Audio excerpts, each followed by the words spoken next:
Daisy, you excited? I'm not quite sure about this.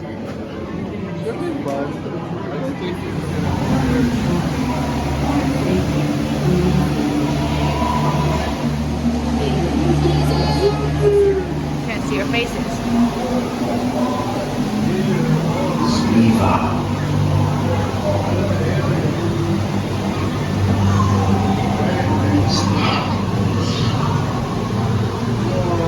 You're glowing. Oh, I like it. Okay, the plates are.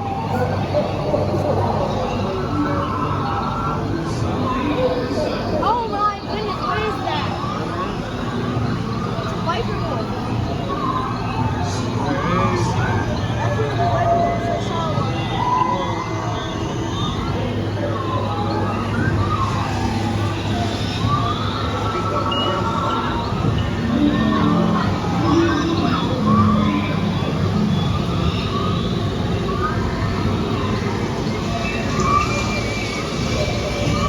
Oh, there's a little baby. Look at the babies. What are those things that are spinning? What are those?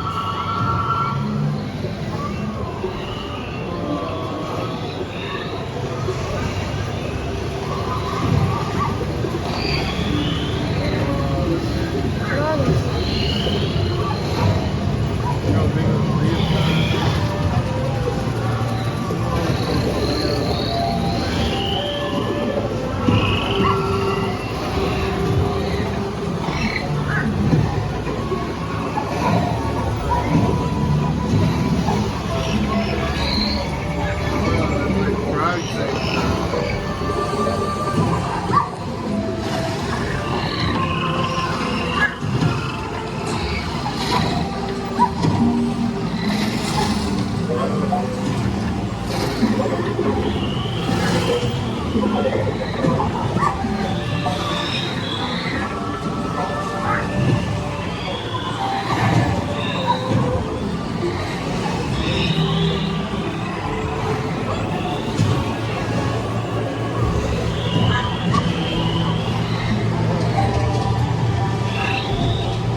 Oh my goodness.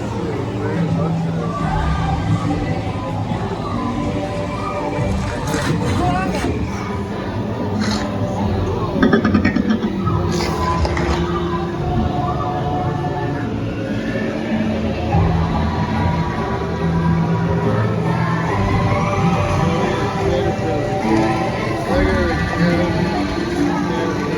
There's a butterfly here.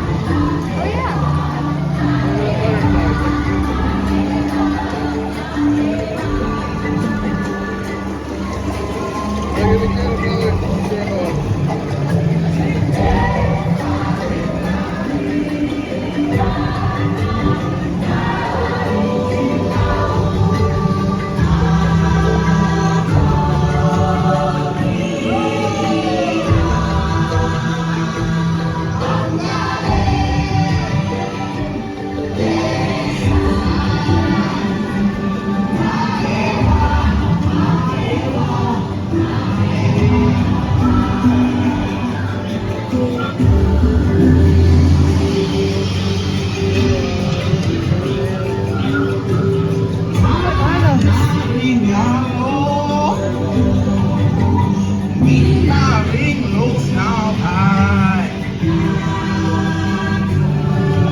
Moon.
think? What'd you think of the ride? Daisy, what'd you think of the ride? Did you like it?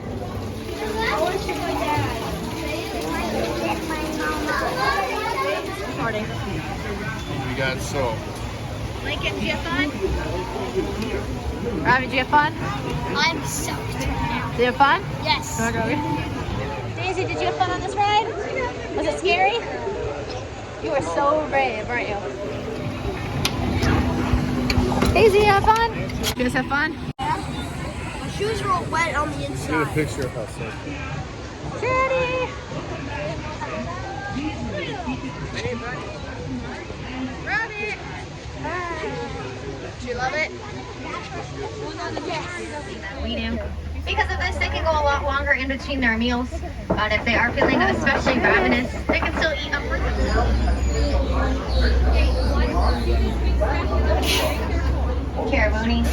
Carabuni does mean welcome, so go ahead and watch your step as you enter. Slide it all the way into those rows and place any belongings down below. You can get a little bit bumpy on. I want to get a Daisy, you have fun? It's going to bother some of them and probably some of your fellow guests on board as well. But we do start off our journey down through the little Ituri forest, where the animals tend to be more shy and reclusive, often hiding in a lot of the brush out here, so you'll want to keep your eyes. What do you mean? I didn't care. You're responsible As we come around, if you look to the left, there's a couple bongos sleeping behind the bushes back here. The bongos are sometimes called the ghosts of the forest because they do hide pretty deep within, or sometimes you just see the blur of them running where their spiral horns help them to not get tangled in all the brush. They do have those skinny white stripes up on their back. That's a common form of camouflage here in the forest. The white mimicking the sunlight peeking in through the treetops to help blend them with the forest floor down below. There's also a greater kudu. She's laying up along the fence line. She does blend in pretty well up there. She also has those small white stripes on her. A little bit lighter shaded color. Now we can tell it's a female greater kudu because the males are going to grow horns that reach upwards of 6 feet in length. They're pretty hard to bend. They don't actually swim to move around. They just sink on down to the bottom and then they kind of walk or run through the waters that way. They tend to wait until later in the evening to come up on the riverbanks. That's when they can take the time to graze up on a lot of the grasses, since the hippos are going to be able to eat upwards of 80 pounds of vegetation every single day. Bird, Robbie. Where? Come here. As we come past the waterfalls on the left, we're going to see some of our Nile crocodiles. These big guys average about 500 pounds in weight, and they are cold-blooded animals, so they'll reserve their energy much differently than we do. Because of this, they can go a lot longer in between their meals. But if they are feeling especially ravenous, they can still eat upwards of half their body weight in just one sitting. See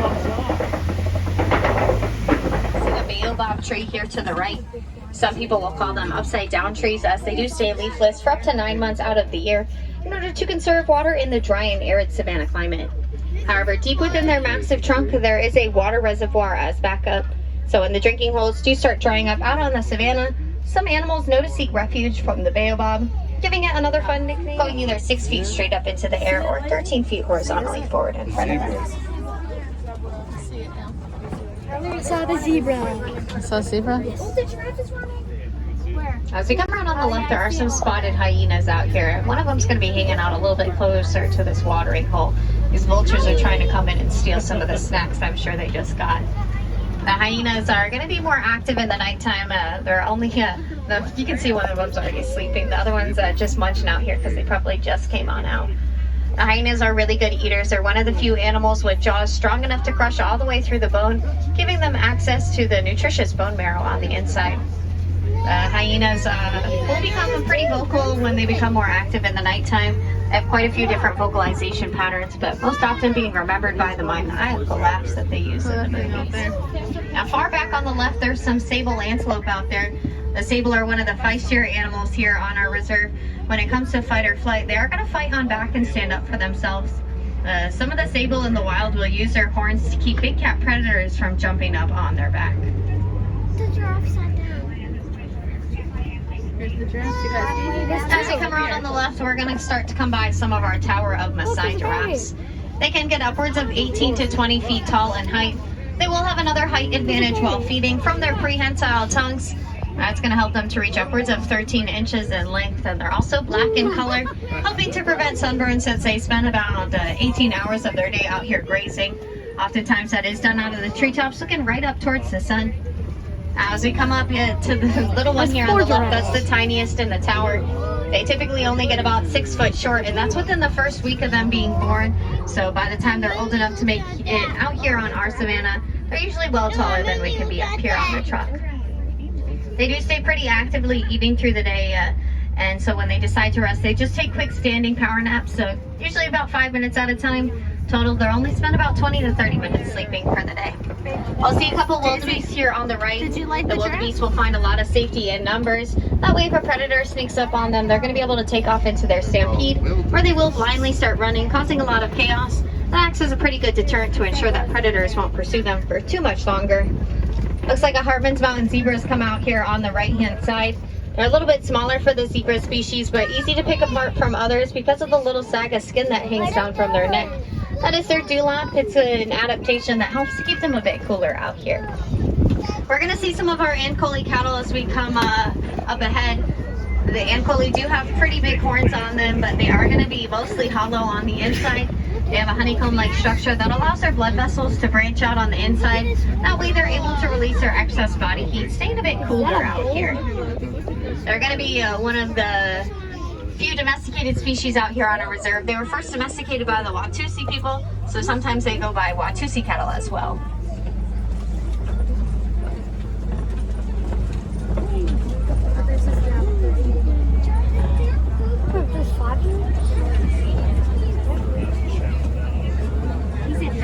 Robbie, cheese. Lincoln, Daisy. Daddy, look over here. I'll see a couple more Maasai giraffe from our tower here to the left. If you take a look at the brown spots on them, you're going to notice they're pretty jagged and resemble the same shape as the continent of Africa. There's a couple mandrills hanging out a little bit further back along the rock wall. They're most recognizable by, ooh, they're talkative out there, oh my goodness. They're most recognizable by bright blue and red colored noses. They can get brighter as they do get more excited. The mandrills are even going to have cheek pockets in their mouth that you'll see stuffing full of snacks. That way they can save them away for later. Now we'll get another glimpse of that African elephant here on the right. Those ears are going to be fanning pretty well because they do have a vast system of blood vessels running beneath them. So fanning them is helping to cool the blood supply that's running just beneath. But that's not the only way that they do stay safe out here. They have pretty sensitive skin. Very much. Oh yeah, look, we're going on a boat ride. A boat ride. Boat ride. Hey, duckies. Hi, duckies. As we come around here on the left, we're going to see our flamboyance of greater flamingos. They're the lightest pink of the flamingo species. Most of their color is going to reside within their legs and their wings. There's a couple juveniles out there still sporting some darker colors in their legs. That's because it does take about 2 years to accumulate enough of the beta carotene responsible for their pink for it to start coming in a bit more consistently. They do get beta carotene from the brine shrimp that live down below, so when you see them stick their head down in the water, that is how they filter feed. They'll sometimes even stomp around, do a little dance beforehand to get the muck stirred on up and the critters swimming on out.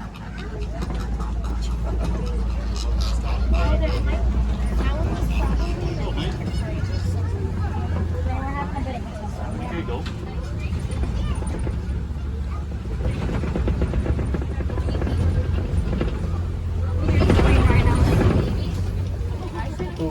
As we come around on the left, it looks like there's a couple ostriches that are going to be hanging out here in some of the trees. So I saw a couple white rhinos a little bit further back as well. The white rhinos are the larger of the rhino species on a reserve. They can get upwards of 5,000 pounds in weight. The white rhinos are named for the Afrikaans word vite, which means wide, talking about the nice and wide square lips that they do have on them. There we go, now we can see those ostriches a little bit easier. These are female ostriches. We can tell because they do have those duller gray colored feathers on them.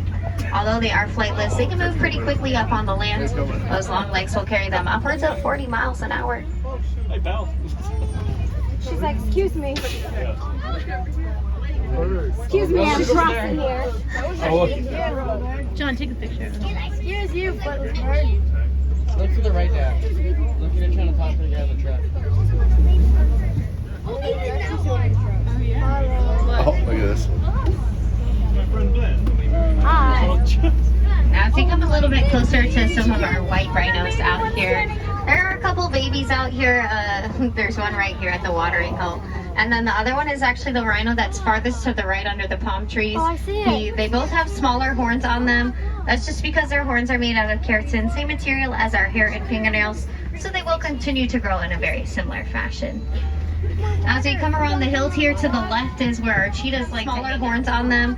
That's just because their horns are made out of keratin, same material as our hair and fingernails, so they will continue to grow in a very similar fashion. As we come around the hill here to the left is where our cheetahs like to hang out. Wilderness Explorer book, and then you'll be able to pick up that badge when you do exit off the truck. Continue down the pathway a little bit further, they'll be hanging out on the right hand side.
Are you trying to crash us? Whoa, boy! How was that for a spin? Now, please stay seated until your truck strips out your belongings. Is it fun? Is that fun? What to do? Up and down. You know what I gotta do? I make it tip forward and backwards. Oh! Are you doing that, Daisy? Ah! What you doing, Daisy?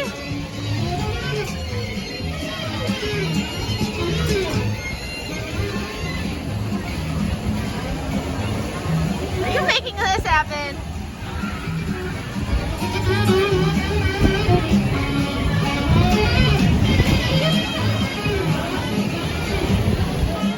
Daisy, you trying to crash us?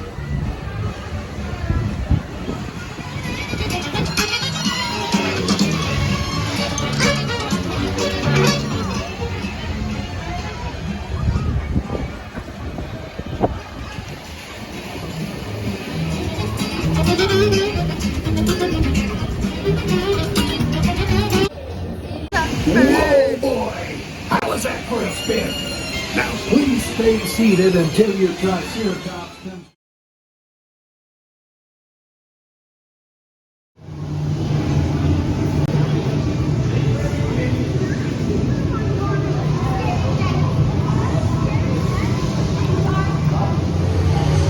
Time travel. This is secret. Listen up. We've got to get in, grab the iguanodon, and get out before that asteroid hits. Let's roll!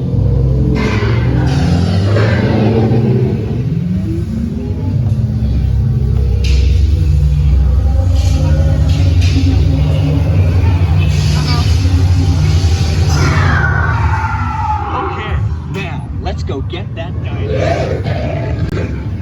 Polyaramus. Hadrosar. Raptor. Time to get serious. Locking autopilot on homing signal now! Hang on! I'm tracking a big dino on the scope. Could be ours. Computer, full stop. Identify. Carnotaurus. Definitely not our dino. Go, go, go!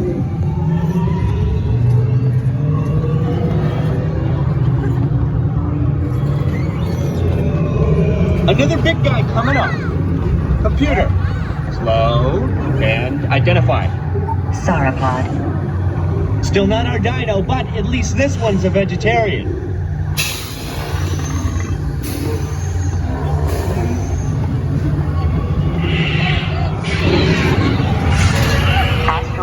contact in 90 seconds. We better move it. Pterodactyl. Incoming! Asteroid impact in 60 seconds. We can't stop now. Keep going, keep going. Compsognathus. Computer, what's happening? Loss of traction. Four-wheel drive, move it! Warning, meteor strike. Evasive maneuver! Left! Right! Left! Right! That was close. Computer, now what? Carnotaurus. That's it. Abort mission. Abort! Abort! Iguanodon. Forget it! Get them out now! Asteroid impact. Brace yourself! This is it! They're not gonna make it! They're not gonna make it! Mission accomplished. You made it! I knew you would, and guess who made it back with you? I better find it before security does. Thanks for everything!